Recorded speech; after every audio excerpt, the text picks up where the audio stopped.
Good morning, నేను స్వేచ్ఛ. Welcome to వార్తలు వాస్తవాలు. ఇవాళ న్యూస్ పేపర్స్లో ప్రధాన వార్తలు చూద్దాం. ముందుగా నమస్తే తెలంగాణ దినపత్రిక. రాడార్పై రణమే అంటూ మనకి ఒక హెడ్లైన్ కనిపిస్తుంది. అడవుల రక్షణకు సుప్రీంకోర్టుకు వెళదామంటూ పరిరక్షణ సమితి చేసిన వ్యాఖ్యలు ప్రధానంగా తీసుకుంది నమస్తే తెలంగాణ దినపత్రిక. 12 రాష్ట్రాలు ఒప్పుకోలేదు. దామగుండం లాంటి ప్రదేశాలు దేశంలో చాలా ఉన్నాయి, ఇక్కడే నేవీ రాడార్ ఏర్పాటు చేయడం సముచితం కాదు అంటూ మురళీధర్ పాండే దామగుండం అటవీ పరిరక్షణ సమితి అధ్యక్షుడు చేసిన వ్యాఖ్యలు కూడా మనం గమనించవచ్చు.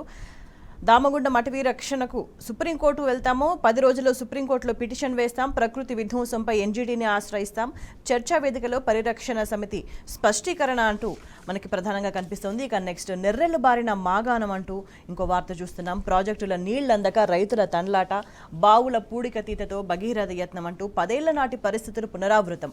బావుల్లో పూడిక తీసే క్రేన్లకు మళ్లీ డిమాండ్, నారాయణపూర్ ఆయకట్టుకు నీటి కటకట, ఎల్లంపల్లి నీళ్లు రాక 6 మండలాల్లో 27,000 ఎకరాల సాగు ప్రశ్నార్థకం అంటూ మనకి వార్త ప్రధానంగా కనిపిస్తోంది. 10 ఏళ్ల కిందటి పరిస్థితులు మళ్లీ కనిపిస్తున్నాయన్న దానికి అద్దం పడుతోంది ఈ వార్త.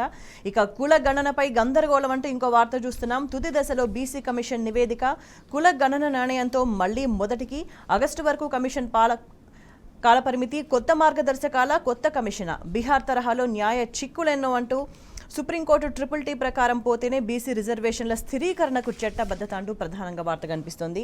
ఇక నెక్స్ట్ యూపీకి మన ఫార్మా అంటూ ఇంకో వార్త చూస్తున్నాం. భారీ ప్రోత్సాహకాలతో కంపెనీలకు యోగి సర్కార్ వల్ల యూపీతో 70కి పైగా ఫార్మా సంస్థల సంప్రదింపులు, ఆ రాష్ట్రమే బెటర్ చాయిస్ అంటున్న పరిశ్రమ వర్గాలు. మన ఫార్మా సిటీపై స్పష్టత ఇవ్వని రాష్ట్ర ప్రభుత్వం అంటూ, రద్దు చేస్తామంటూ, ఫార్మా విలేజ్ అంటూ గందరగోళం అంటూ యూపీకి మన ఫార్మా తరలిపోతున్న దానికి సంబంధించిన వార్త ఇంకోటి మనకు కనిపిస్తుంది. ఇక తొక్కేస్తామన్నోళ్లే పత్తాలేరు అంటూ ఇంకో వార్త చూస్తున్నాం. 3 ఫీట్లు లేనోడు బీఆర్ఎస్ ను 100 ఫీట్ల లోతులో పాతరేస్తాడా? రేవంత్ ది మేనేజ్మెంట్ కోట ముఖ్యమంత్రి పదవి, కేసీఆరే లేకుంటే ఆయనకు సీఎం పదవి ఎక్కడిది? 420 హామీలిచ్చి అధికారంలోకి కాంగ్రెస్, మార్పు కోరుకున్నోళ్లు నేడు నెత్తికొట్టుకుంటున్నారు. ప్రాజెక్టుల్లో అవినీతి జరిగితే విచారణ జరపండి, రైతు భరోసా ఇవ్వకుంటే చీల్చి చెండాడతామంటూ కేటీఆర్ చేసిన వ్యాఖ్యలు, సిరిసిల్ల కార్యకర్తల విస్తృత స్థాయి సమావేశంలో చేసిన వ్యాఖ్యలు ప్రధానంగా మనకి ఇక్కడ కనిపిస్తున్నాయి. ఇక నెక్స్ట్ హామీలు నెరవేర్చుకుంటే కర్రుగాల్చి వాత అంటూ ఇంకో హెడ్లైన్ కనిపిస్తుంది. కాంగ్రెస్కి ప్రజలే తగిన బుద్ధి చెప్తారు, 6 గ్యారెంటీలు అమలు చేయాలి, ఎన్నికల కోడ్ రాకముందే హామీలన్నీ నెరవేర్చాలి, 4,000 పింఛన్, మహిళలకు 2,500 సాయం ఏది? మెదక్లో బీఆర్ఎస్ ముఖ్య కార్యకర్తల సమావేశంలో హరీష్ రావు చేసిన వ్యాఖ్యలువి. రేవంత్కు సీఎం కుర్చీ కేసీఆర్ పెట్టిన భిక్ష అంటూ ఆయన వ్యాఖ్యానించారు. ఇక నెక్స్ట్ దాడులు చేసే ప్రతి దాడులు తప్పవంటూ ఇంకో వార్త కనిపిస్తోంది. కాంగ్రెస్కు ఎర్రబెల్లి హెచ్చరిక, బీఆర్ఎస్ను బొందబెట్టడం మీ అబ్బతరం కూడా కాదు, MLA Kadiyam Srihari fire, Congress BJP మీలాఖత్ అంటూ ఎమ్మెల్యే పల్ల రాజేశ్వరరెడ్డి చేసిన వ్యాఖ్యలు కూడా మనం చూస్తున్నాం. పాలకుర్తిలో బీఆర్ఎస్ ముఖ్య కార్యకర్తల సమావేశంలో ఈ వ్యాఖ్యలు చేసిండ్రు. ఇక నెక్స్ట్ అసభ్య భాషకు అంబాసిడర్ రేవంత్ అంటూ ఇంకొక వార్త చూస్తున్నాం. రేవంత్ రెడ్డి, కిషన్ రెడ్డి మధ్య రహస్య మైత్రి, త్వరలోని వివరాలు బయట పెడతా, రేవంత్ రెడ్డి స్థాయికి కేటీఆర్ దిగజారలేరు అంటూ బీఆర్ఎస్ నేత రావుల శ్రీధర్ రెడ్డి చేసిన వ్యాఖ్యలు కనిపిస్తున్నాయి. ఇక విజయమే లక్ష్యంగా పనిచేయాలి, బీఆర్ఎస్ కార్యకర్తలకు ఎమ్మెల్సీ ఎల్ రమణ సూచన అంటే ఇంకో వార్తను మనం చూస్తున్నాం. బీఆర్ఎస్ ముషిరాబాద్ నియోజకవర్గ కార్యకర్తల సమావేశంలో మాట్లాడుతున్న ఎల్ రమణకు సంబంధించిన ఫోటోగ్రాఫ్, అక్కడ నేతలు కూడా ఉన్నారు ఆ ఫోటోగ్రాఫ్లో. ఇంకా పెండింగ్ బిల్లులు విడుదల చేయాలంటూ ఇంకో వార్త గమనించవచ్చు. 2లోగా ఇవ్వకపోతే ఆమరణ దీక్షలు అంటూ రాష్ట్ర సర్పంచుల సంఘం హెచ్చరికకు సంబంధించిన వార్త ఇది. ఇక పంచభూతాలే పంచ ప్రాణాలు అంటూ, పర్యావరణ పునరుజ్జీవంతోనే ఆరోగ్యకర ప్రశాంత జీవితం అంటూ, హృదయ రోగాలు 29%, క్యాన్సర్లు 21% తగ్గే అవకాశం, 40% రోడ్డు ప్రమాదాలకు అడ్డుకట్ట అంటూ మనకి కనిపిస్తోంది.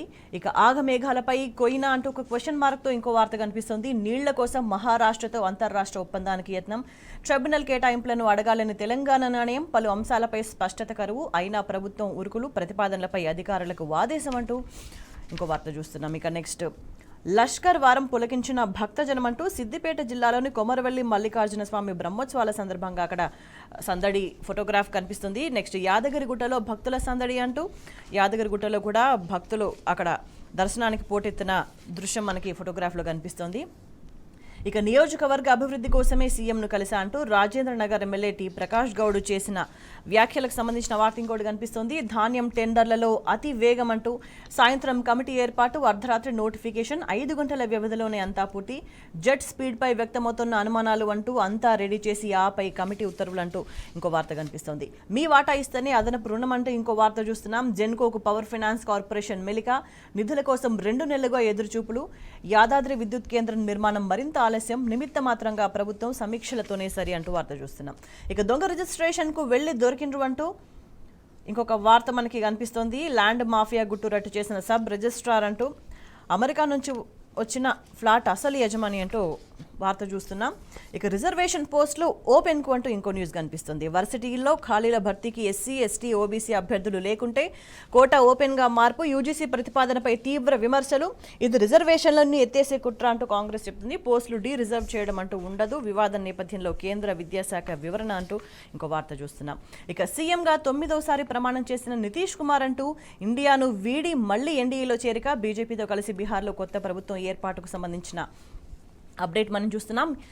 ఇప్పుడే ఆట మొదలైందన్న తేజస్వి యాదవ్, ఈ పొత్తు 3 నాళ్ల ముచ్చటే అంటూ పీకే జోస్ అని చెప్పిన వార్త కూడా మనకి ప్రధానంగా కనిపిస్తోంది. ఇక వాయిదాల సంస్కృతి పోవాలి అంటూ ఇంకో వార్త చూస్తున్నాం. దేశ న్యాయ వ్యవస్థలో ప్రొఫెషనలిజం రావాలి, సుప్రీంకోర్టు వజ్రోత్సవాల్లో సీజేఏ డివై చంద్రచూడ్ చేసిన వ్యాఖ్యలు చూస్తున్నాం. ఎస్సీ, ఎస్టీల ప్రాతినిధ్యం పెరగాలని ఆకాంక్ష అంటూ గమనించవచ్చు. ఇక తెలంగాణ టుడేకి సంబంధించి మనం గమనించినట్టయితే తెలంగాణ టుడేలో నితీష్ సోమసాల్స్ టు బీహార్ సీఎం గడ్డి ఎగైన్ అంటూ 9వసారి ప్రమాణ స్వీకారం చేసిన వార్తను ప్రధానంగా తీసుకుంది తెలంగాణ టుడే దినపత్రిక. ఇవి ఇవాళ న్యూస్ పేపర్స్లో ప్రధాన వార్తలు. చిన్న బ్రేక్ తీసుకుందాం. Stay tune.